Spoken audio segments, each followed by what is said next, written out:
Salam semua para tetua, leluhur dan semuanya, jumpa lagi bersama Mimin, di channel Alurmu. Semoga para tetua dan leluhur selalu diberikan kesehatan jasmani rohani, serta rejeki yang cukup, amin. Oke, langsung saja hidupkan imajinasi para tetua dan leluhur semuanya, karena cerita akan kita mulai, yuk, gasken. Tatapan rubah kematian menatap ke arah sosok bayangan bermahkota. Aku bukanlah sosok yang mudah ditindas, akan kuperlihatkan kekuatan ras yang dijuluki rubah darah kuno, di masa lampau pernah menduduki jajaran puncak kekuasaan. Ucap rubah kematian dengan nada mencekam. Sosok bayangan bermahkota langsung bersinar gelap, yang membuat area itu semakin gelap dan terlihat mencekam. Sementara Bayan yang merasakan nyeri, kini membuka matanya di tempat yang familiar baginya.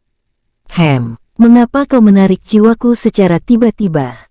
Tanya Bayan menatap ke sosok Asura Darah. Asura Darah yang sedang duduk kini menatap ke arah Bayan sambil menghela nafas. Kau tahu jika kau belum bisa mengendalikan energi Asura dalam jumlah melebihi 30%, namun kau tadi menggunakan hampir 40% energi awal, terlebih kau menggabungkannya dengan teknik Asura. Ucap Asura Darah melirik Bayan dengan tatapan tajam. Kau sudah aku beritahu jika kau menggunakan lebih dari 30% energi Asura, maka jiwamu bisa terluka parah. Beruntung aku cepat menarik jiwamu. Jika tidak aku tak tahu harus bagaimana menyembuhkan jiwamu. Terlebih tidak ada di antara semua keluargamu yang mampu menyembuhkannya, jika jiwamu terluka. Karena jiwamu berbeda dari yang lain. Kau pun sudah tahu itu. Sambung Asura Darah langsung bangkit. Lebih baik kau pulihkan jiwamu yang kini sedikit goyah, setelah itu cepatlah keluar karena ada masalah terjadi di luar. Ucap Asura Blood langsung menghilang. Mendengar itu, Bayan tersadar jika jiwanya kini telah berevolusi menjadi jiwa abadi pertama, dan masih rentan karena saat ini jiwa abadi Bayan layaknya jiwa yang baru lahir, yang belum mengonsumsi apapun. Hais, betapa cerobohnya aku, karena terlalu bersemangat ingin bertarung melawan sosok yang dikatakan setara para master sekte besar. Gumam Bayan. Namun Bayan tidak sadar jika masih ada yang disembunyikan oleh Asura Darah. Kini Asura Darah hanya menatap ke arah Bayan dengan tatapan rumit, iba dan ada jejak kemarahan. Aku yakin jika orang-orang yang dulunya memburu Tuan Asura kini merasakan energi Asura dari bocah ini. Tidak lama lagi mereka pasti akan melakukan pemburuan.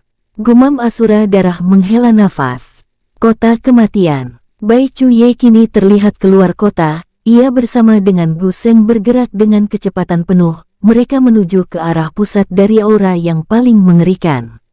Sialan, jika Paman Du dan otak makanan ini bertarung, bisa-bisa salah satu di antara mereka akan langsung mati. Gumam Bai Cuye terlihat memasang wajah datar. Namun dalam hatinya ia sangat khawatir. Saking khawatirnya ia lupa menggunakan garis darahnya untuk menghentikan rubah kematian. Wus, tep-tep. Setelah mengingat ia bisa terhubung melalui garis darah, Bai Cuye langsung memejamkan matanya. Wung, sebuah dengungan keras terdengar dari tubuh Bai Cuye, yang langsung membuat Gu Seng seketika terhempas saat ingin mendekati Bai Cuye. Tak lama tubuh Bai Cuye bersinar berwarna merah, sebuah cahaya yang cukup besar seketika melesat ke arah langit, bahkan itu menembus penghalang dimensi mixture dan hukum dimensi.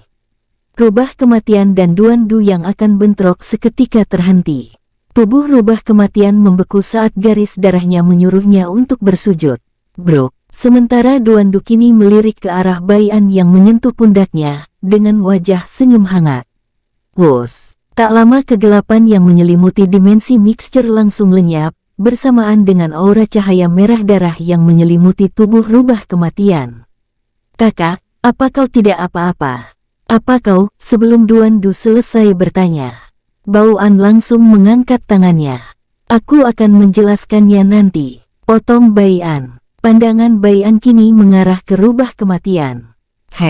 Kenapa rubah ini bersujud? Gumam Bayan dan Duan Du serempak. Wus-wus. Ayah, Paman, baguslah aku tepat waktu.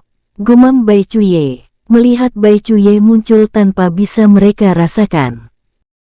Terlebih ada perubahan yang jauh dari Bai Chuye. Hal tersebut membuat Bai An dan Duan Du seketika tersenyum tipis. Jadi ini dia kekuatan darah suci kuno yang tersembunyi di tubuhmu YR. Ayah baru sekarang merasakan betapa anggungnya bau tubuhmu, dan kulitmu kini terlihat melebihi mulusnya kulit wanita. Ucap Bai An langsung mengacak-acak rambut Bai Chuye.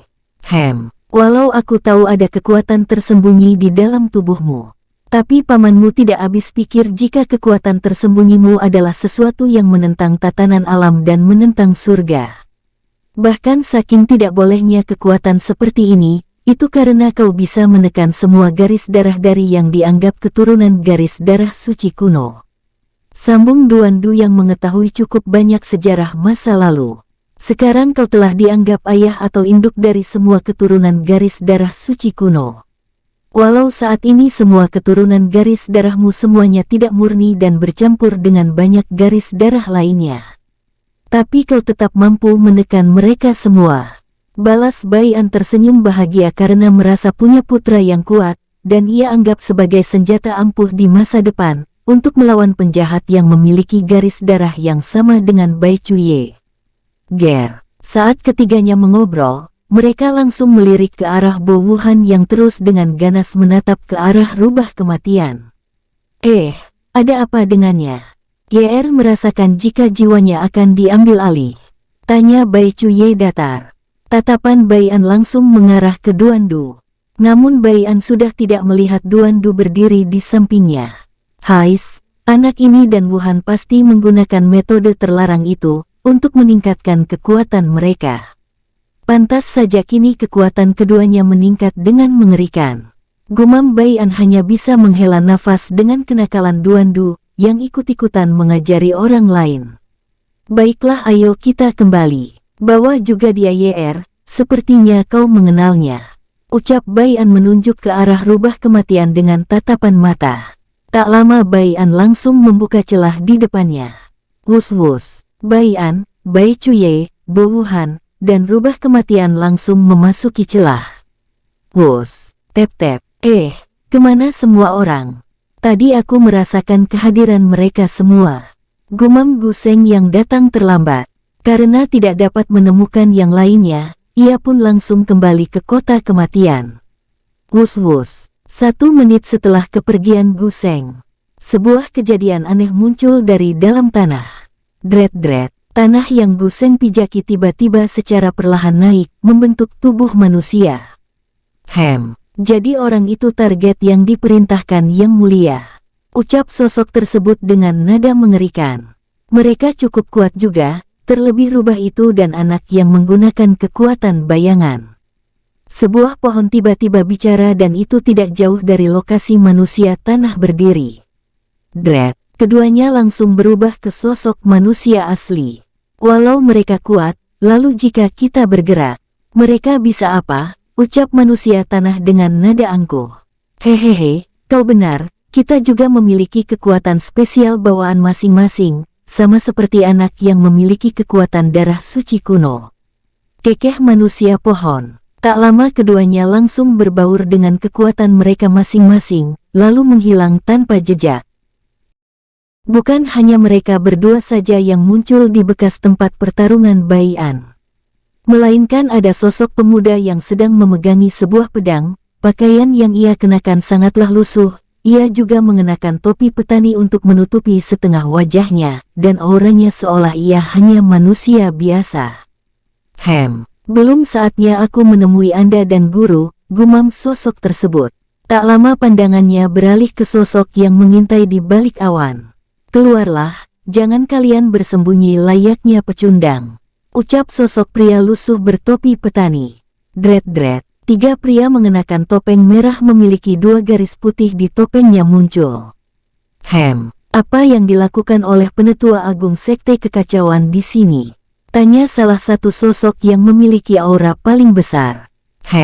Jangan bilang Penetua Agung datang ke sini ingin mengacaukan target kami. Ucap pria bertopeng dengan jubah merah polos, nada suaranya sangatlah tenang. Mungkin saja ia ingin membunuh kita. Sambung yang satunya lagi, ia adalah pria bertopeng paling pendek. Sementara pria lusuh bertopi petani langsung mengangkat kepalanya. Jangan sekarang, jika kalian mengincarnya, maka aku akan menghancurkan markas tempat kalian tinggal. Ucap pria lusuh terdiam sesaat. Ini bukan peringatan, melainkan ancaman. Sambung pria lusuh langsung membuka balut pedang kayu yang ia pegang. Wung! Pedang kayu berwarna hitam langsung berdengung keras, seolah ia ingin membantai musuh-musuhnya. Tekanan yang pedang tersebut keluarkan, langsung mengarah dan berpusat ke ketiga pria bertopeng merah. Hoek! Ketiganya langsung mengeluarkan seteguk darah. Niat pedang jiwa. Gumam salah satu dari ketiganya terlihat membelalakan mata tak percaya. Namun karena mengenakan topeng, jadi ia terlihat tidak terkejut. Ayo kita pergi, ajak salah satu dari ketiganya. Mereka pun menatap ke arah pria lusuh tersebut selama beberapa saat lalu menghilang. Huff, aku tak menduga jika mereka semua melakukan pergerakan lebih cepat dari yang kami perkirakan. Gumam sosok pria lusuh menghela nafas berat. Tapi aku lebih terkejut jika leluhur langsung menggunakan energi asuranya. Hal itulah yang membuat mereka menyadari hingga menyuruh tikus-tikus kecil mereka untuk bergerak, melihat kekuatan leluhur. Sambung pria lusuh yang dipanggil Penetua Agung dari Sekte Kekacauan. Di tempat lain, dimensi alam kegelapan. Dread, bom bom bom bom. Kalian semua kembalilah dulu, ini belum saatnya kalian bergerak. Sosok harimau yang sangat besar terlihat bicara dengan nada berat, taringnya yang membentuk pedang bercabang, terlihat bersinar seakan siap meremukkan tubuh beberapa binatang iblis di depannya. Apakah ini peringatan darimu? Kau kira kami takut? Penetua ketiga Sekte Kekacauan. Salah satu dari 8 binatang iblis meraung dengan angkuh. Dread, sebuah bilah langsung muncul di depan binatang iblis bertubuh naga dan berkepala singa. Duar, karena responnya cukup cepat dalam bahaya, ia terlihat mampu menahan serangan penetua ketiga dari Sekte Kekacauan. Walau begitu, terlihat jelas jika seluruh tubuhnya bergetar hebat. Ini bukan peringatan, melainkan ancaman, ucap penetua ketiga Sekte Kekacauan. Tak lama tubuh penetua tersebut berubah menjadi sosok pria paruh baya. Ia langsung membuka balutan pedang kayu yang ia pegang. Jika kalian tidak pergi dari sini, jangan salahkan aku membunuh kalian. Ucap penetua tersebut dengan niat membunuh. Mendengar itu, para binatang iblis menatap ke arah penetua ketiga dengan tatapan intens. Tapi tak lama mereka semua menghilang dari sana. Akhirnya mereka pergi juga, gumam pria paruh baya tersebut menghela nafas. Semoga di tempat lain aman-aman saja. Sambung pria paruh baya tersebut langsung menghilang tanpa jejak. Dimensi alam kegelapan wilayah pusat. Sosok pria bertudung mengenakan tombak kayu berwarna hitam berdiri di depan puluhan bangsa iblis. Kaisar Iblis, aku mohon kalian kembalilah. Aku tak ingin membunuh bangsaku sendiri dengan kejam. Tak lama sosok bertudung langsung membuka tudung. Sosok iblis muda terlihat tersenyum tipis. Kaisar dan semua pasukannya hanya bisa menahan amarah, melihat sosok iblis yang menghalangi mereka. Ayo kita kembali, ucap Kaisar Iblis memerintahkan pasukannya. Kaisar Iblis sadar, jika ia dan semua pasukannya melawan iblis muda yang menghalangi jalan mereka, maka banyak rasnya yang akan mati. Ia pun tahu jika tidak bisa melawan iblis muda tersebut jika 1 lawan 1. Melihat Kaisar Iblis dan pasukannya kembali, iblis muda tersebut kembali memasang tudungnya. Hehehehe, ini tidak terlalu sulit yang aku pikirkan. Ras iblis kelas rendah memang bisa diajak kerjasama, tapi berbeda dengan ras iblis kelas bangsawan, mereka cukup merepotkan. Keke iblis muda tersebut lalu kembali memasang wajah serius sambil melirik ke arah tertentu. Wus, tak lama, iblis muda tersebut langsung menghilang menuju 2 iblis bangsawan yang melesat di atas langit. Dimensi alam surgawi, wilayah utara. Sosok wanita yang sangat cantik dan anggun berdiri tepat di depan 2 orang pria tua. Master Qin, apa maksudnya ini? Tanya salah satu dari kedua pria tua. Wajah wanita yang dipanggil Master langsung mengerutkan keningnya. Kau bertanya apa maksudnya? Dengus wanita anggun memasang wajah dingin. Justru akulah yang bertanya, Apa maksudmu menjadi budak orang-orang itu? Tanya Master Qin. Blus. Aura dari Master Qin langsung merebes ke segala arah. Jika kalian tidak kembali, jangan salahkan aku membunuh kalian berdua. Ucap Master Qin dengan nada dingin dan sedikit aura membunuh ia keluarkan, tanda ia kini sangat serius dengan ancamannya. Mendengar itu, kedua pria tua yang juga menjadi master di sekte mereka masing-masing, hanya bisa menggertakkan gigi mereka. Dengan enggan mereka melesat ke arah berbeda. Master Qin yang melihat itu langsung menghela nafas, tak lama ia juga langsung menghilang dari tempatnya. Dimensi alam surgawi, wilayah pusat, Dread, bom. Puluhan kawah seketika tercipta saat sosok pria bertudung hitam melakukan serangan santai. Sementara kelima sosok bertopeng merah yang menghindar kini kembali berkumpul. Apa maksud Anda Master Sekte Kekacauan? Tanya salah satu sosok bertopeng merah dengan angka nomor 1 di topengnya. Hehehe, tentu saja memberikan kalian peringatan para anjing-anjing dari orang-orang itu. Tapi jika kalian bertanya sekali lagi, maka sebelum Master Sekte Kekacauan menyelesaikan ucapannya, kelima sosok bertopeng merah langsung menghilang dari tempatnya. Mereka semua sudah keterlaluan, banyak sekali yang terhasut oleh rayuan para monster menjijikan itu, gumam Master Sekte Kekacauan geram. Jika saja aku tidak membuat perjanjian beberapa waktu lalu, sambung Master Sekte Kekacauan menghela nafas. Tangannya terlihat terkepal erat, karena sangat ingin membunuh anjing-anjing mereka lebih dulu. Aku harus menahan diri, sampai saat leluhur berkembang bersama guru dan yang lainnya. Gumam Master Sekte Kekacauan. Dread. Master Sekte Kekacauan langsung menghilang, ia terlihat menuju ke beberapa tempat markas-markas kecil, yang menjadi anjing para monster yang sampai saat ini masih bersembunyi di balik bayang-bayang. Dimensi Mixture, Kota Kematian. Baian dan keluarganya sama sekali tidak tahu tentang apa yang terjadi di seluruh dimensi alam dewa. Akibat perbuatannya, banyak sekali kekacauan tercipta lantaran ulah sekte kekacauan yang menahan para anjing, yang ingin membunuh Baian bersama keluarganya. Terlihat Baian dan yang lainnya duduk di sebuah rumah yang sangat sederhana, namun cukup luas untuk menampung mereka semua. Setelah bercerita satu sama lain, kini Duandu hanya bisa tertawa kecil tanpa rasa bersalah, sementara rubah kematian terlihat tidak peduli, lantaran sibuk dengan hidangan yang ada di depannya. Untuk Baihan tak henti-hentinya menatap pamannya, dengan tatapan kesal karena dibuat pingsan. 1 minggu berlalu, apa belum ada kabar dari Tulong? Tanya Baian melirik ke arah Husong. Husong menggelengkan kepalanya.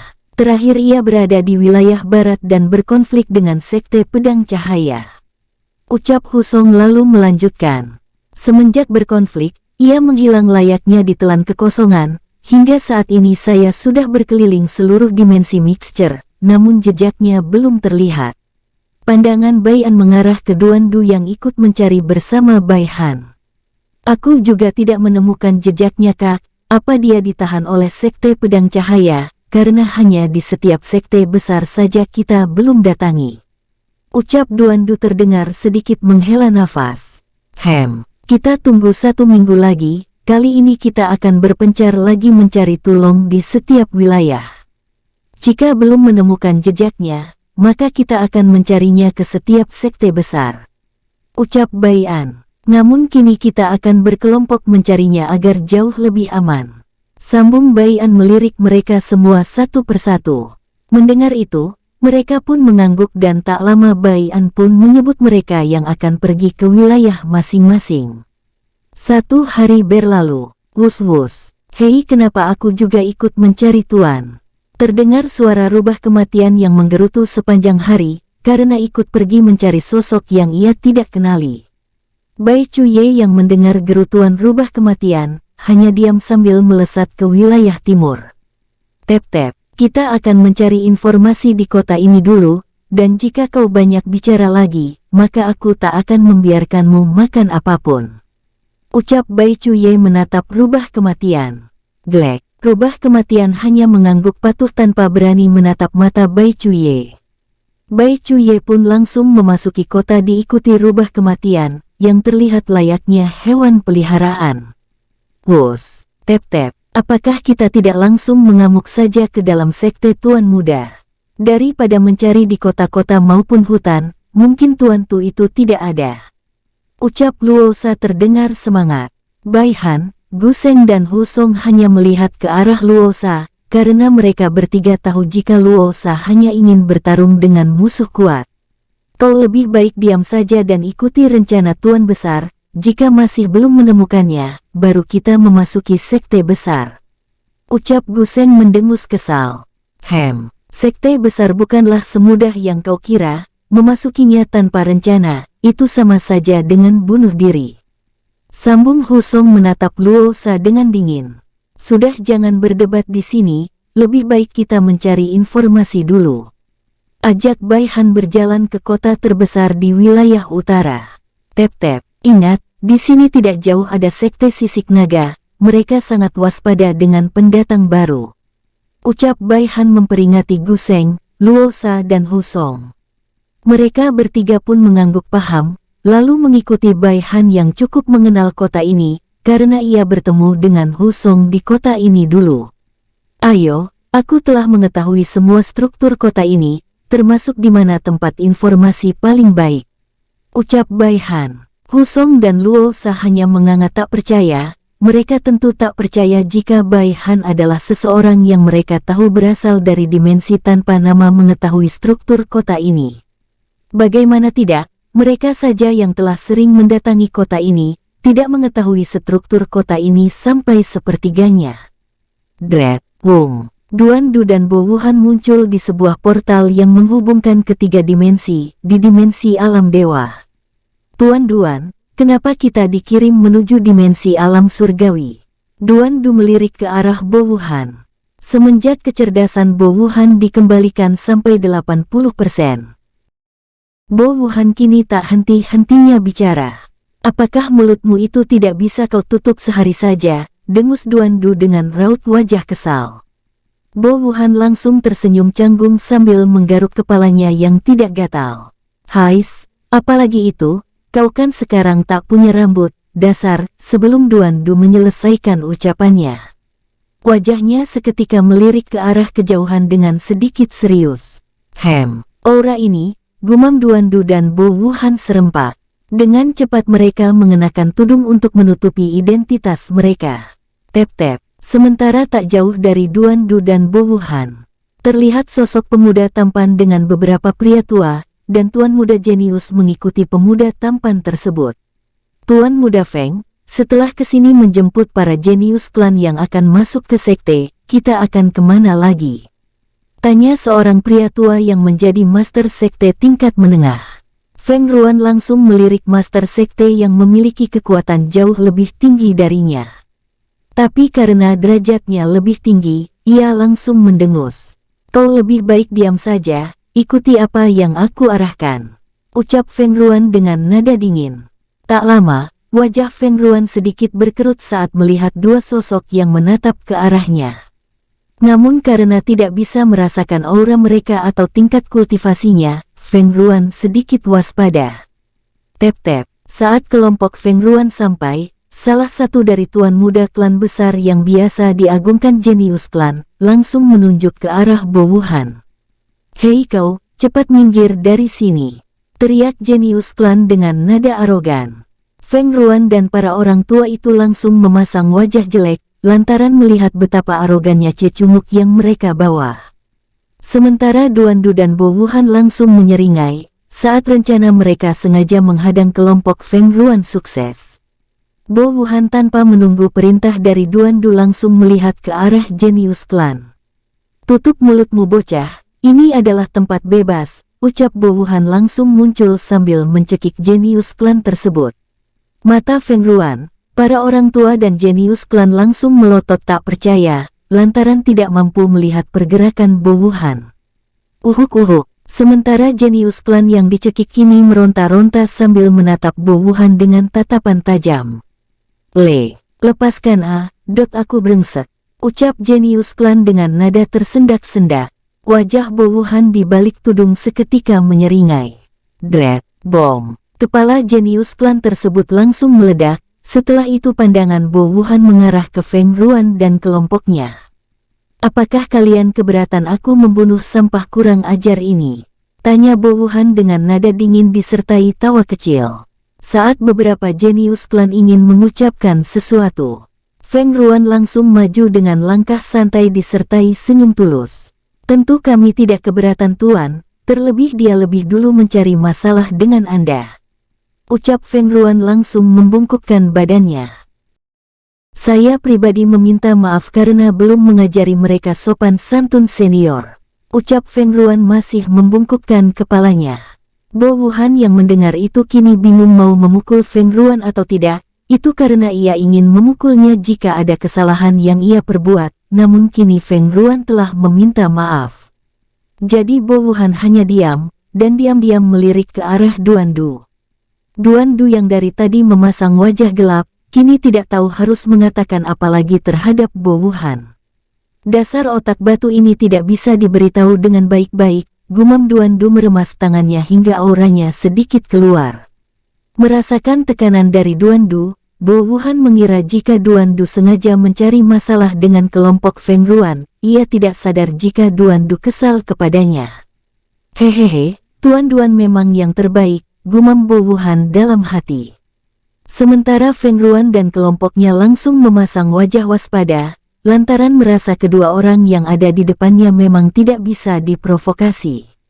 Ini apa-apaan ini? Kami sudah minta maaf dengan tulus. Apa Anda memang sengaja ingin mencari masalah dengan Sekte Naga Perak?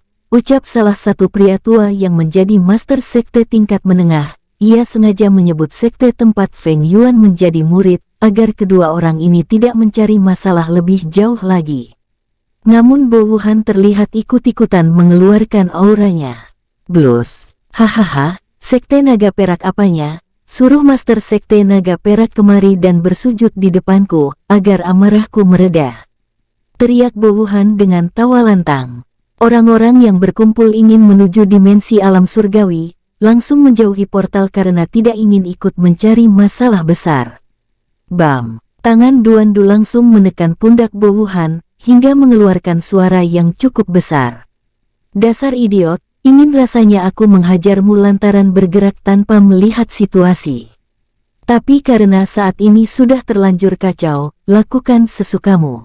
Tapi nanti kau harus berurusan denganku. Ucap Duan Du melalui telepati. Glek, Bo Wuhan langsung menelan ludahnya. Wajahnya berubah kusut, tapi tak lama ia melihat ke arah kelompok Feng Ruan yang siap bertarung. Ini gara-gara kalian, gumam Bo Wuhan dalam hati. Dengan cepat Bo Wuhan melesat ke arah para orang tua, yang memiliki tingkat kultivasi rata-rata Dewa Surgawi bintang 5 menengah ke bawah. Dread, tangan Bo Wuhan yang telah diselimuti oleh energi dalam jumlah besar, langsung terayun.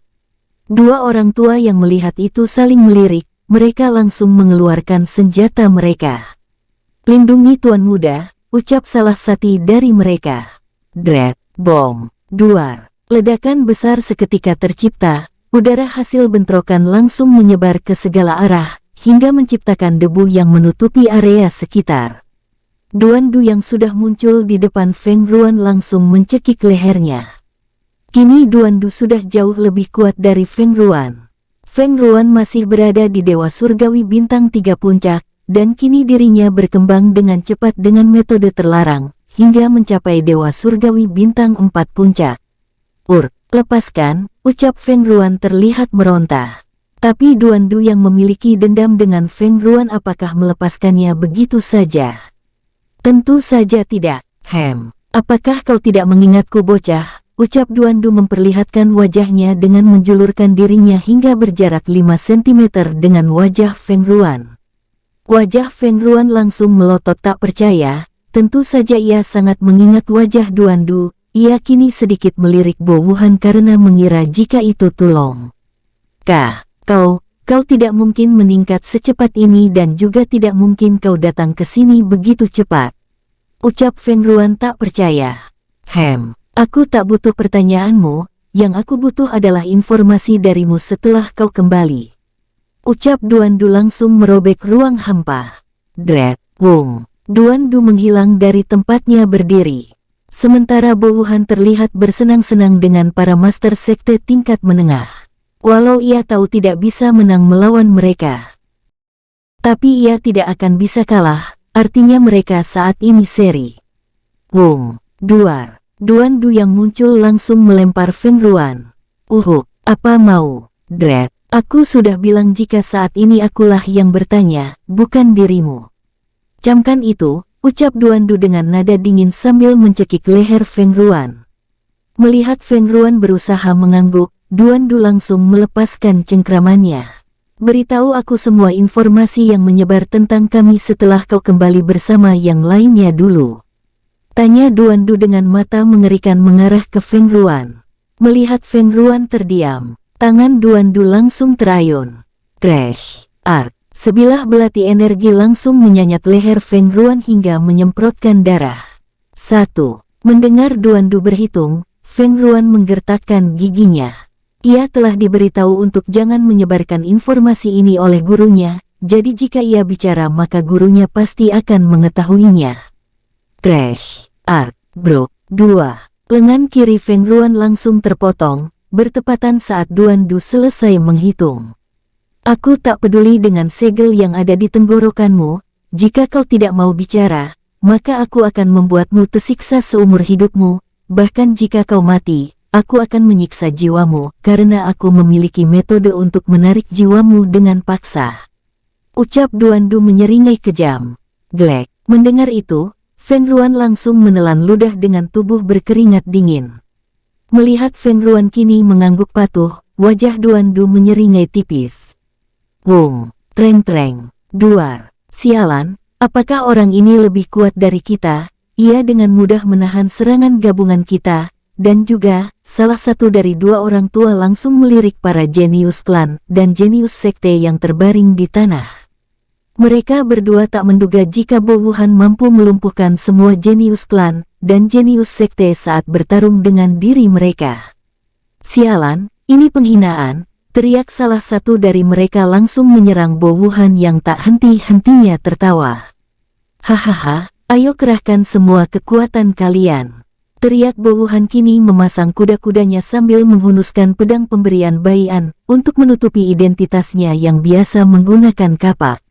Dret, matilah kau biawak sawah, teriak orang tua tersebut mengayunkan pedangnya.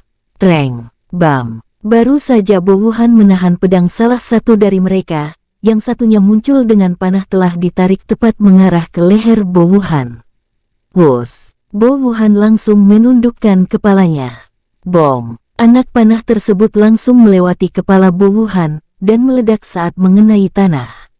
Melihat Bo Wuhan lengah lantaran berusaha menghindari anak panah rekannya, orang tua yang masih bentrok dengan Bo Wuhan langsung mengayunkan kakinya. Bam! Tangan kiri Bo Wuhan langsung menahan kaki kiri orang tua tersebut.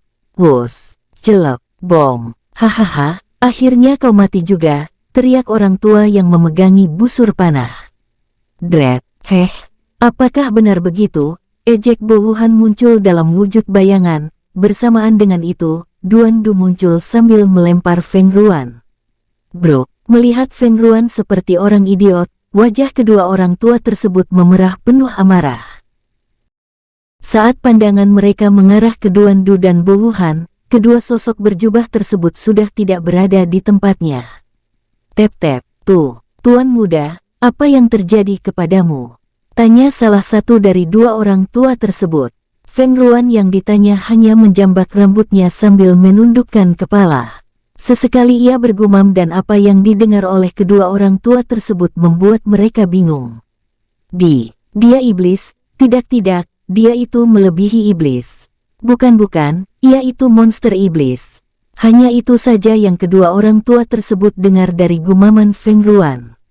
Tak lama mereka berdua saling melirik, setelah cukup lama mengambil kesepakatan. Salah satu dari mereka pun membawa Feng Ruan melalui portal, sementara yang satunya membawa semua jenius klan dan jenius sekte yang masih pingsan akibat dihajar oleh Bo Wuhan. Wus-wus, hahaha, itu sangat menyenangkan saudara Duan, ucap Bowohan dengan wajah bahagia. Duandu hanya tersenyum kecil sambil terus melesat ke arah yang diketahui oleh Bowohan. Saat ini mereka sudah berada di dimensi alam surgawi dan mereka berhasil mengelabui kedua orang tua tersebut saat lengah dengan langsung menerobos portal. Apakah tempat yang kau maksud masih jauh bocah? Tanya Duandu. Bowohan menggelengkan kepalanya, ia juga tidak mempermasalahkan dirinya dipanggil bocah walau ia lebih tua.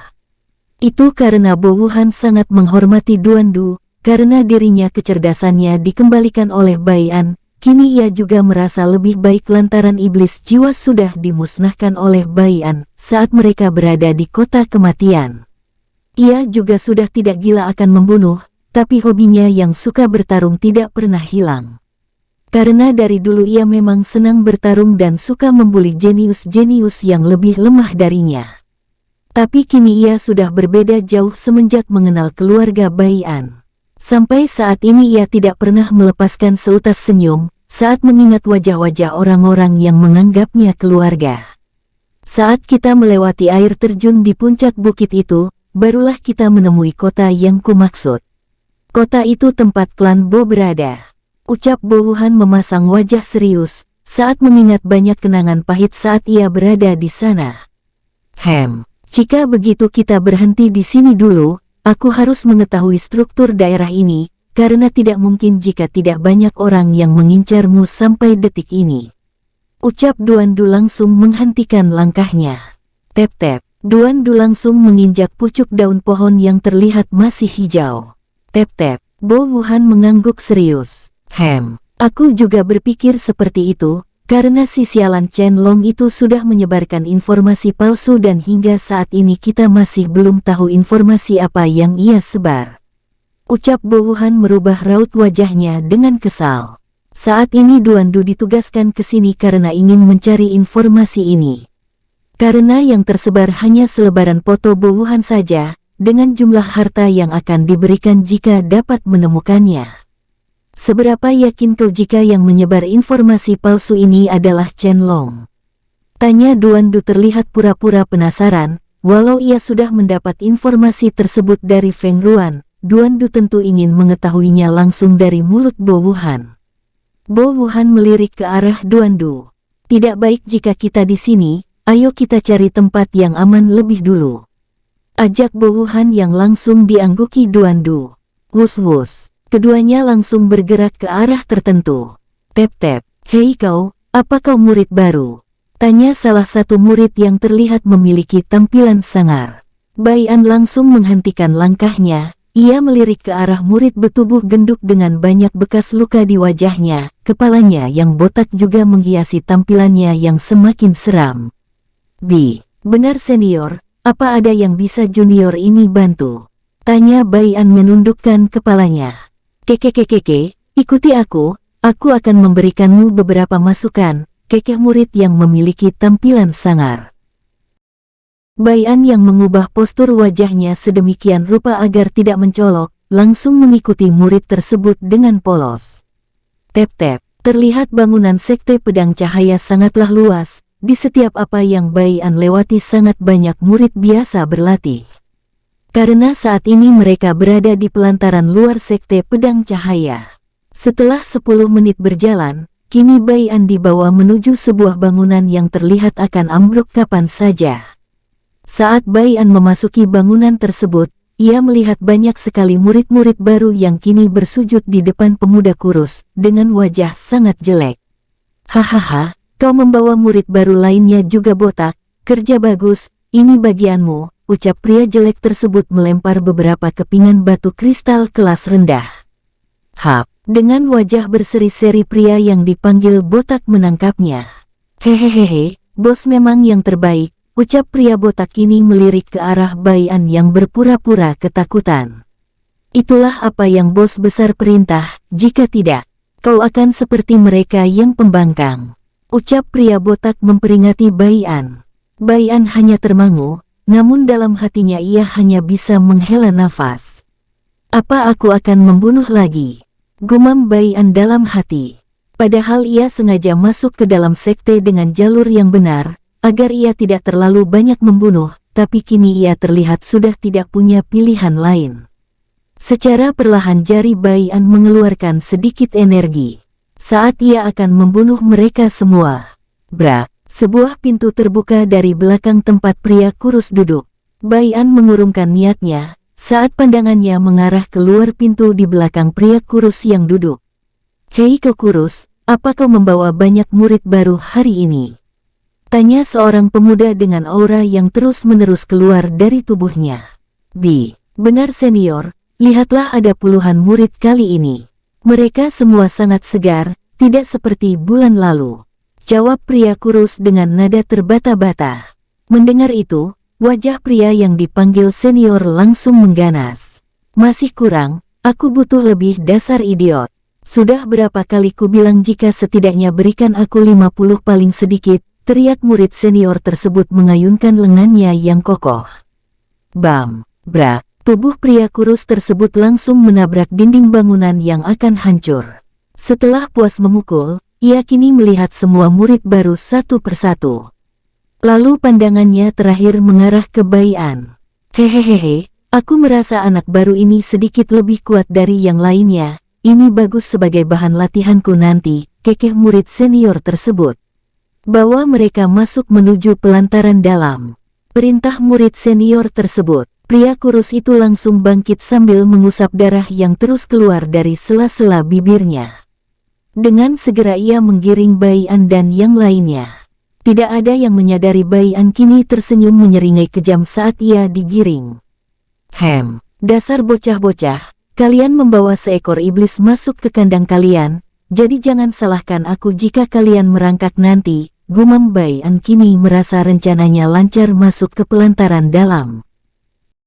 Tep-tep, setelah melewati pintu, Bai An merasakan jika adanya sebuah perisai tipis yang menghalangi pelataran luar dan pelataran dalam. Bai An juga merasakan energi di pelataran dalam lebih padat dibanding dengan pelantaran luar. Apakah ini disebut sekte besar?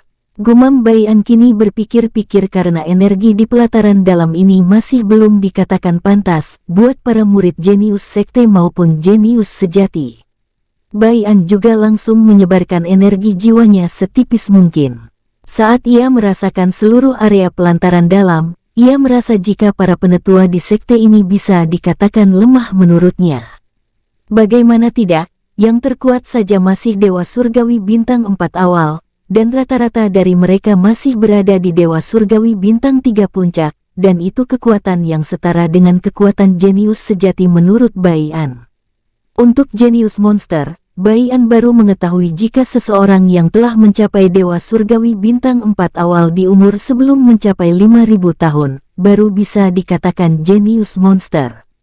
Sementara untuk Chen-Long bisa dianggap jenius monster, walau masih berada di tingkat Dewa Surgawi Bintang 3, itu lantaran umurnya yang sesungguhnya belum genap 1.000 tahun, dan para jenius maupun sekte besar lain menganggap jika Chen-Long bisa mencapai Dewa Surgawi Bintang 4, sebelum berusia 2.000 tahun, mereka meyakini hal tersebut, maka dari itu ia disebut jenius monster sebelum mencapai Dewa Surgawi Bintang 4. "Hei bangsat, apa yang kau lamunkan? Cepat ke sini," teriak murid senior yang dijuluki salah satu jenius sekte. Bai An yang melamun seketika tersadar dengan wajah sedikit berkerut kesal. Tangan Bai An langsung terkepal, namun sebelum ia membunuh murid tersebut, ada beberapa pemuda mendatangi murid tersebut. "Hei Wang Fu, apa yang kau lakukan dengan membawa murid baru lagi? Apa kau ingin menyiksa mereka dengan latihan tidak benarmu itu?" teriak salah satu pemuda yang terlihat berusia sekitaran 700 tahun. Walau begitu, umur segitu masih dibilang masa remaja di dimensi alam dewa ini. Wajah Wang Fu seketika memerah gelap karena ia mengenal suara tersebut. Suara itu selalu mengganggu kesenangannya dalam berlatih. Pandangan Wang Fu langsung mengarah ke sosok pemuda yang memiliki tinggi 150 cm. Ia paling pendek di antara kelompoknya. Tapi ia adalah yang terkuat. "Kau jangan ikut campur anak sampah. Jika aku ingin, aku sudah menyuruh ayahku membunuh ibumu." Tapi sebelum dibunuh, wajah Wang Fu menyeringai sambil mengeluarkan lidahnya. Wajah pemuda tersebut terlihat tenang walau telah diejek. Baian dapat merasakan jika pemuda tersebut berusaha menahan amarahnya. Bocah ini cukup pintar juga, ia sadar jika tidak mampu melawan keluarga bocah ini, jadi ia berusaha bertahan dengan mencoba menahan amarahnya sedalam mungkin. Gumam Baian dalam hati kini mulai tersenyum, karena akan ada yang menarik menjadi tontonan saat ini. Kenapa kau diam anak sampah? Apa kau kini sadar jika derajatmu dengan orang-orang di belakangmu itu hanya anak desa yang dikasihani, sehingga bisa memasuki sekte ini, ejek Wang Fu. Aku kini menduga jika ibumu itu benar-benar menjual dirinya demi biaya kau masuk sekte ini, sambung Wang Fu menyeringai jahat. Wajah Wang Fu kini mendekat ke wajah pemuda paling pendek tersebut. Ketua Bai, apa kau diam saja jika ibumu diejek? Tanya pengikutnya mengepalkan erat tangannya hingga berbunyi. Benar Ketua Bai, jangan pedulikan kami, kita hajar saja dia dan anak buahnya. Kami siap menanggung resikonya walau dikeluarkan sekalipun, sambung pengikut yang memiliki wajah pas-pasan dengan tubuh gemuk banyak lemak. Benar Ketua Bai, ayo kita hajar mereka, sambung dua anak kembar dengan kepala botak. Mendengar itu, pemuda pendek yang memiliki nama Baigu kini mengepalkan erat tangannya saat melihat Wang Fu tertawa sambil menantangnya duel. Apa kau ingin bertarung? Ayo, tantang Wang Fu. Kekuatan Baigu dan Wang Fu setara. Mereka sama-sama memiliki kekuatan Dewa Surgawi Bintang 2 awal. Untuk bawahan mereka, masing-masing memiliki kekuatan rata-rata Dewa Surgawi Bintang 1 puncak ke bawah. Tanpa menahan diri lagi, Baigu langsung mengeluarkan pedang usangnya yang sudah karatan. Dengan tenang Baigu mengalirkan energinya dengan hati-hati, agar pedang pemberian ibunya tidak hancur. Melihat Baigu kini menyerangnya, Wang Fu langsung memasang sarung besi yang terbuat dari beberapa material tingkat tinggi. Dengan santai Wang Fu menahan pedang Baigu. Apa hanya ini saja kekuatanmu anak sampah, ejek Wang Fu. Akan ku perlihatkan apa itu kekuatan, ucap Wang Fu dengan nada angkuh. Tangan Wang Fu langsung diselimuti energi dalam jumlah besar. Krak-krak, piar. Pedang Baigu seketika hancur, bukan hanya itu saja, tangan kiri Wang Fu juga terayun tepat ke wajah Baigu. Baigu yang termangu lantaran pedang satu-satunya kini hancur, karena tidak siap untuk menahan serangan Wang Fu. Bom, duar. Tubuh Baigu langsung terpontang-panting hingga menabrak salah satu bangunan. Ketua, seketika terdengar teriakan khawatir dari keempat bawahan Baigu. Kalian mau kemana? Lawan kalian ada di sini, ejek para bawahan Wang Fu yang tersenyum lebar, saat melihat Baigu dihajar oleh tuan muda mereka. Sementara Baigu yang berusaha bangkit kini mendengokkan kepalanya, saat melihat Wang Fu sudah ada di depannya sambil mengayunkan tinjunya. Matilah kau kutil kebo, teriak Wang Fu. Bam! Baigu langsung menjulurkan kedua tangannya ke depan wajahnya untuk menahan tinju Wang Fu. Melihat Baigu bertahan, Wang Fu kini mengayunkan kedua tinjunya secara bergantian.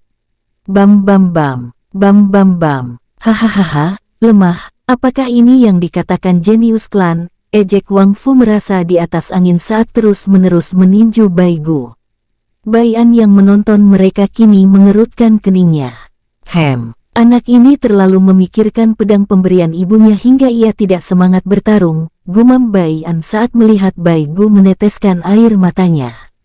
Menyadari hal tersebut membuat Baian teringat akan ibunya yang ia tinggalkan tanpa meminta izin. Aku jadi merasa bersalah dengan ibu, gumam Baian tanpa terasa meneteskan air matanya. Semoga saja aku tidak jadi anak durhaka dan mencoba menebusnya dengan menolong anak yang memiliki marga yang sama denganku. Jari Baian langsung mengeluarkan sinar transparan, tak lama pedang yang hancur langsung muncul di tangan Baian. Pedang ini. Gumam Baian menyadari jika pedang tersebut bisa tumbuh berkembang mengikuti pemiliknya. Namun Baian melihat jika pedang tersebut disegel oleh seseorang. Baian pun langsung memperbaikinya menggunakan hukum api yang telah ia kuasinya, hingga ke tahap ketiga. Tidak sampai 1 menit, pedang itu langsung bersinar lantaran segelnya sudah dibuka, saat Bai An selesai memperbaikinya. Bocah, waktunya ronde kedua, jangan kecewakan aku. Gumam Bai An menyeringai tipis. Sementara Bai Gu yang terus bertahan di tanah, kini tiba-tiba merasakan kehangatan di tubuhnya. Ia sadar jika tenaganya telah pulih dan tidak merasakan sakit lagi. Terlebih lagi ia merasakan hubungan khusus dengan pedang pemberian ibunya. Entah mengapa ia merasa terpanggil dan tanpa sadar melirik ke arah kanan. Benar saja, kini pedangnya berdengung di samping Bai Gu. Wajah Bai Gu seketika cerah, ia belum menyadari perubahan yang terjadi dengan pedangnya. Saking bahagianya, ia langsung menekukkan kakinya layaknya sebuah pegas lalu didorong. Bam! Wang Fu langsung didorong mundur sejauh 5 meter. Mata Wang Fu sedikit menyipit saat melihat tubuh Bai Gu tidak terluka, bahkan ia melihat tubuh Bai Gu semakin prima. Namun bukan itu yang membuat Wang Fu menyipit, melainkan senyum Bai Gu. Ia merasa tidak nyaman bercampur kesal melihat senyumnya. "Sialan kau anak jalang," teriak Wang Fu. Bai Gu tersenyum tipis, dengan santai tangan kanannya mengambil pedang pemberian ibunya, lalu melirik ke arah Wang Fu yang kini menerjang ke arahnya. Wus! Tubuh Bai Gu sedikit bergeser ke arah kanan untuk menghindari tindu Wang Gu. Saat melihat sebuah celah kosong, Bai Gu langsung mengayunkan pedangnya. Wung! Pedang Bai Gu sedikit mengeluarkan suara dengungan saat dialiri energi. Wus! Treng! Tangan kanan Bai Gu sedikit kebas karena merasa menebas tembok baja. Wang Fu yang merasa berat di dadanya langsung meraung, dengan ganas ia merobek jubahnya. "Sialan kau!" teriak Wang Fu. Blus! Terlihat jelas jika tubuh Wang Fu ditutupi oleh armor. Tatapan Wang Fu kini mengganas ke arah Bai Gu. Sementara tidak jauh dari mereka, para bawahan Bai Gu kini tersenyum bahagia saat Bai Gu kembali bangkit. Hal tersebut membuat semangat mereka ikut bangkit untuk melawan para bawahan Wang Fu. Terlihat juga banyak sekali para murid pelataran dalam ikut menyaksikan pertarungan Bai Gu dan Wang Fu. Bahkan banyak murid jenius sekte dan beberapa jenius sejati kini menyunggingkan senyum mereka. Di antara beberapa jenius sejati, ada 2 dari jenius sejati kini saling melirik. "Hei botak, kira-kira kau memilih yang mana?" tanya pemuda dengan pakaian berwarna hijau. "Jangan panggil aku botak di tempat seperti ini, dasar racun menjijikkan," dengus biksu yang dipanggil botak. Menurutku yang akan menang Wang Fu, karena ia memiliki banyak senjata kelas tinggi untuk melindunginya, bahkan tidak mungkin ia tidak menyembunyikan artefak sebagai senjata terakhirnya. Sambung biksu tersebut. "Hahaha, apakah kau mau bertaruh botak? Aku akan memilih Bai Gu, karena sedari awal kami dari kalangan yang sama dengannya," kekeh pemuda yang dipanggil racun, karena di seluruh tubuhnya terlihat bau racun yang cukup menjijikkan. Mendengar itu, biksu tersebut terdiam, ia kini melirik ke arah Bai Gu dengan cermat. Saat merasa tidak ada yang spesial selain cara bertarungnya yang cerdik dan menang pengalaman, ia merasa Bai Gu tidak mungkin bisa menang melawan Wang Fu yang brutal, dan memiliki banyak senjata kelas tinggi. "Deal, jika aku menang kau harus membawaku ke restoran Daun Phoenix," ucap biksu tersebut. Wajah racun langsung menyeringai. "Sebaliknya, jika aku menang, kaulah yang harus mentraktirku," kekeh racun lalu mengalihkan pandangan ke beberapa jenius sejati, yang berasal dari kalangan bangsawan dan klan-klan besar. "Kau pasti tahu apa yang akan kita lakukan jika bocah Bai Gu itu menang, bukan? Karena tidak mungkin ia akan dilepaskan jika ia menang, itu juga sebagai bentuk taruhan kau akan kalah taruhan," ucap racun dengan senyum percaya diri. Biksu tersebut mengangguk santai tanpa ragu, sesekali ia juga melirik beberapa jenius sejati, namun tidak dianggap di matanya. Karena rivalnya yang sesungguhnya ada di sebelahnya. Kembali ke pertarungan. Saat ini Bai Gu bergerak lincah mengitari Wang Fu yang terlihat angkuh, lantaran tidak bisa terluka. "Hahaha, apa kau hanya bisa berlari tidak jelas?" ejek Wang Fu. Bai Gu tetap berlari sambil melihat di mana titik lemah Wang Fu. Mata Bai Gu terus menelusuri seluruh tubuh Wang Fu hingga ia menyunggingkan senyum tipis. "Kena kau," gumam Bai Gu langsung melesat ke arah Wang Fu. "Wus!" Teknik kedua, pedang kebenaran, teriak Bai Gu. Wung! Pedang Bai Gu langsung mengeluarkan sinar, tak lama sebuah bilah energi pedang melesat ke arah Wang Fu. Teknik pertama, pertahanan mutlak, teriak Wang Fu dengan nada arogan. Bom! Sebuah ledakan terdengar cukup besar, saat pedang energi Bai Gu mengenai perisai tak kasat mata milik Wang Fu. Namun Wang Fu tidak sadar jika serangan Bai Gu tadi hanyalah pengalihan, kini Bai Gu muncul tepat di belakang Wang Fu sambil mengayunkan pedangnya. Teknik ketiga, serangan ganda, gumam Bai Gu. Wung! Crash! Art! Tanpa bisa mengelak, kaki dan tungkuk leher Wang Fu seketika memuncratkan darah. Bahkan titik sarafnya langsung lumpuh hingga membuatnya terjatuh. "Brok, ark sialan kau anak jalang, dasar licik, aku tidak terima," teriak Wang Fu kini berguling-guling kesakitan. Bai Gu melirik ke arah Wang Fu dengan pandangan datar, namun Wang Fu seolah melihat Bai Gu mengejeknya lemah. Hal tersebut membuat Wang Fu semakin membenci Bai Gu hingga ke tulang-tulangnya. Tuan muda, ketua!" Teriakan terdengar dari semua bawahan Wang Fu yang kini mendekatinya. "Sialan kalian, serang dia, mengapa kalian kesini?" teriak Wang Fu semakin tersulut saat melihat bawahannya sangat bodoh. Mereka pun langsung menerjang ke arah Bai Gu, namun tidak sampai beberapa detik, dengan cepat Bai Gu melumpuhkan mereka. Sementara para jenius klan yang memiliki latar belakang tinggi tidak terima, jika sesama bangsawan dikalahkan oleh rakyat miskin, hal tersebut membuat mereka kini melesat mengepung Bai Gu. Namun tidak sedikit juga para jenius sekte yang memiliki latar belakang petani dan rakyat miskin lainnya, ikut berkumpul membantu Bai Gu. "Ho, sekte ini cukup bagus juga, tidak memandang status saat menerima murid," gumam Bai An cukup kagum dengan sekte pedang cahaya. Tapi karena kebanyakan dari mereka yang menjadi penetua adalah para bangsawan, maupun memiliki reputasi tinggi di klan mereka, dan memonopoli status mereka dengan melakukan berbagai kejahatan. Hal tersebut membuat sekte ini menjadi tercoreng. Sambung Bai An. Bai An tahu karena ia melihat banyak penetua mengeluarkan niat membunuh, yang diarahkan ke para jenius yang tidak memiliki reputasi di keluarga mereka. Mata Bai An juga mengarah ke seorang biksu muda, bersama pemuda yang selalu mengeluarkan aura racun di tubuhnya. "Tep-tep, hahaha, lihatlah mereka, para sampah masyarakat kini mulai berkumpul ingin menindas dengan statusnya," ejek pemuda yang memiliki aura racun. Tatapannya mengarah ke semua murid jenius sejati yang berjumlah 5 orang. Sementara kelima jenius sejati yang melihat siapa yang muncul, langsung menggertakkan gigi mereka. "Apa maumu racun? Apakah kau ingin menindas kami lagi?" teriak jenius sejati yang memiliki tubuh tinggi menggunakan jubah putih. Kami bukan orang lemah yang bisa ditindas begitu saja," sambung salah satu jenius sejati berjubah merah. Tatapan mereka semua mengarah ke pemuda yang dipanggil racun.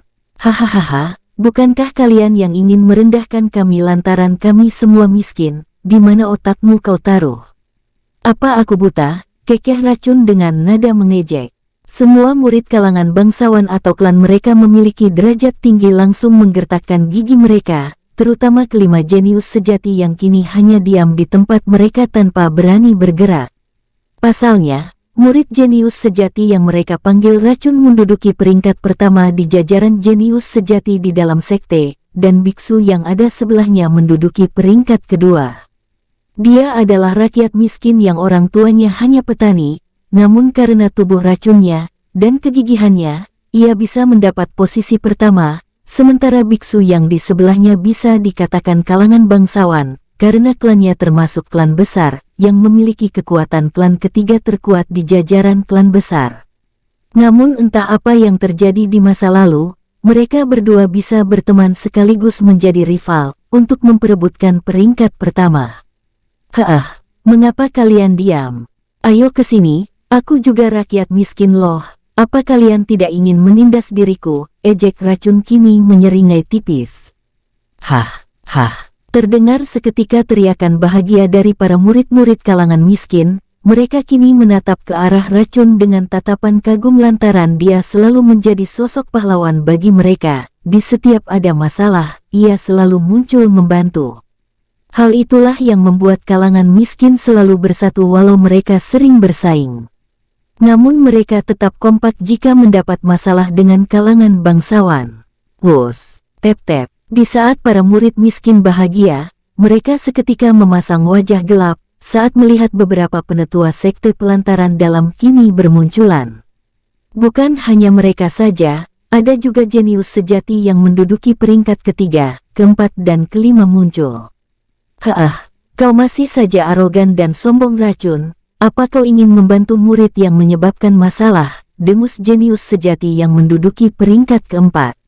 Biar ku beritahu kau, ini adalah masalah penetua yang mengurus murid bersalah. Kebetulan juga aku membawa penetua penegak hukum di sini. Sambung murid peringkat keempat tersenyum tipis. Tak lama penetua penegak hukum langsung maju dengan wajah datar. Aku sudah mengetahui masalah antara Wang Fu dan Bai Gu. Di sini yang salah adalah Bai Gu karena mengganggu dan memprovokasi Wang Fu, sehingga Wang Fu tersulut emosi hingga terjadinya pertarungan di antara mereka. Ucap penetua penegak hukum dengan tenang. Tep-tep, penetua penegak hukum langsung muncul di depan Wang Fu. Melihat betapa bengisnya Bai Gu menyiksa Wang Fu hingga menyebabkan kaki dan tangannya cacat, walau bisa disembuhkan, tapi butuh waktu lama, maka aku akan menetapkan jika Bai Gu menjadi tersangka tetap, dan akan dihukum kurungan kegelapan selama 10 tahun, dengan hukuman cambuk 100 kali setiap hari. Ucap penetua penegak hukum dengan nada tenang. Namun dalam hatinya ia kini tersenyum licik. Mendengar itu, para murid bangsawan langsung menyeringai kejam. Sementara para murid miskin memasang wajah jelek, lantaran paham ini adalah akal-akalan penetua penegak hukum, yang lebih membela murid-murid bangsawan. Itu sudah sering terjadi di masa lalu, mereka semua sudah melihat tidak satu atau dua kali, melihat kelakuan penetua penegak hukum. Oh, kata-katamu itu sungguh tidak menunjukkan etika sebagai penetua penegak hukum Legui, ucap racun dengan terang-terangan memanggil penetua penegak hukum dengan namanya secara langsung. Wajah penetua penegak hukum langsung memerah saat namanya dipanggil secara langsung. Bahkan para penetua lain tidak ada yang berani memanggil namanya secara langsung, karena menghormati dirinya. Lancang, kau sudah melanggar aturan sekte racun. Kau juga akan dikenakan hukuman 100 tahun penjara kegelapan, dengan hukuman 1000 kali cambuk setiap harinya. Raung penetua penegak hukum menunjuk ke arah racun. Mendengar itu, semua murid bangsawan semakin tertawa dan mencemoh racun. Namun racun semakin tersenyum mendengar itu. Haah, hukum apanya Legui? Apa kau mau membuat hukum sekte sendiri? Jika begitu kenapa kau tidak pergi membuat sektemu sendiri, ejek racun. Perlu kau ketahui, semua masalah hukum sekte pedang cahaya sudah aku hafal, kau jangan menambah-nambahkan. Bahkan memanggil seorang penetua dengan namanya pun tidak ada hukumannya. Sambung racun kini menatap tajam penetua penegak hukum. Jadi apa? Apa kau ingin membuat aturan sendiri? Ucap racun kembali, lalu ia kembali menambahkan. Seperti yang aku dengar dari Master dan Penetua Agung, para penetua yang menambah-nambahkan hukuman semau mereka sendirilah yang harusnya dihukum, bahkan dikeluarkan. Wajah penetua penegak hukum dan para penetua lainnya seketika menegang. Mereka semua saling melirik satu sama lain sambil berkomunikasi. Tak lama mereka pun mengangguk serempak. Tangkap mereka semua, siapapun yang berhasil menangkap racun, biksu dan Bai Gu bersama yang ingin menghalangi akan dihukum seberat-beratnya, teriak penetua penegak hukum. Mendengar itu, wajah racun dan biksu seketika berubah gelap, karena sadar jika penetua ini ingin membunuh mereka untuk menghilangkan bukti. Sementara Bai Gu langsung memasang kuda-kudanya, ia terlihat tetap tenang tanpa merasa takut dengan murid-murid bangsawan. Jangan takut, kita harus bersatu, jika kita bersatu maka mereka tidak akan bisa apa-apa dan juga para penetua pelataran inti, maupun Master Sekte pasti akan keluar jika mendengar suara pertarungan kita, jadi intinya kita harus berhasil bertahan sebelum mereka datang. Teriak Baigu dengan suara yang dialiri energinya, hingga suara menggema ke sebagian pelantaran dalam. Wajah para penentua seketika berubah gelap mendengar itu, hal itu mereka lupakan, benar apa yang diucapkan oleh Baigu, dan kini mereka berpikir harus cepat membereskan semuanya, sebelum para penetua inti maupun Master Sekte keluar. Jangan ragu, kita tidak akan ketahuan jika berhasil dengan cepat membereskan mereka, teriak penetua penegak hukum. Wus wus wus. Seketika semua penetua dalam mengelilingi para murid kalangan miskin, yang membentuk lingkaran. Lumpuhkan mereka semua, jangan ragu untuk membunuh mereka jika perlu, teriak penetua hukum menyeringai kejam ke arah racun. Tidak jauh dari semua murid maupun penetua Sekte Pedang Cahaya, Bai An duduk santai sambil menikmati araknya. Haah, semakin kacau saja, gumam Bai An dengan nada santai. Ini mengingatkanku dengan Duer dan bocah yang gila akan bertarung itu yang selalu membuat kacau. Sambung Bai An mengingat Duan Du dan Tulong. Ngomong-ngomong, apa kau yakin jika ada orang-orang bertopeng merah membawa saudaraku yang telah kuberikan ciri-cirinya itu? Tanya Bai An melirik ke arah Master Sekte Pedang Cahaya yang terlihat babak belur. Entah kapan Bai An bergerak menemui Master Sekte Pedang Cahaya hingga membuatnya babak belur, tapi yang pasti, itu terjadi sewaktu Baigu kembali bertarung melawan Wang Fu. Iya senior, saya mengenal jelas orang yang senior cari, karena kami memang memiliki konflik dengannya, sebenarnya bukan kami, melainkan beberapa penetua inti, ucap Master Sekte Pedang Cahaya kini mengelus-elus wajahnya yang bengkak. Bersambung, terima kasih untuk semua para tetua, leluhur En semuanya yang sudah setia bersama alurmu, jangan lupa juga jauhi permainan 4 skater yang menyesatkan, agar keluarga para tetua tetap aman dari masalah. Kita lanjut episode selanjutnya ya, hehehehe.